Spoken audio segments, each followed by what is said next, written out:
She felt the petals of the white daisy on her fingertips as the sunlight danced with the shadows there for her to watch. Had flowers always been like this, she thought to herself, or have they changed along with the rest of the world? The breeze rustled the flowers in her little garden, causing her to return from a deep ponder. There was no need to get up, to make breakfast as she was used to. She would not need to eat.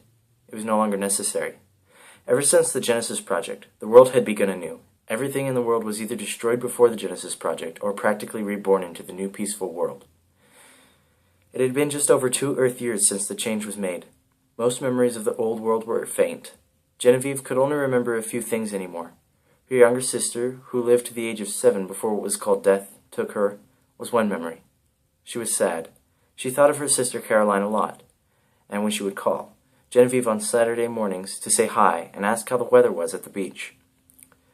The memory remained vivid, and sometimes Genevieve would dream of it.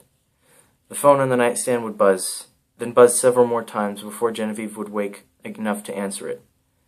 Caroline would speak first, saying, "Hey, sis."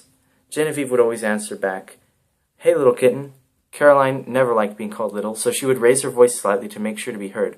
"I'm not little. I'm a big kitten, sis." Genevieve couldn't help but laugh at her sister getting upset over a nickname. "Okay, you're big for a little kitten." In a pouting tone, Caroline said, "Humph. I love you too, Carrie. I love you too, big sis. How does the weather look at the beach today?" "It's sunny like it is most of the time. How's the weather at home at LA?" "It's the usual hot, and a chance there will be some hot later on that day." They both laughed. Right when Mom would enter the room and ask to speak to Genevieve, she would awake to say, "Hey, Mom," to the empty night, put her face into her hands that had no longer a phone in them, and tears would try to take the place of that emptiness.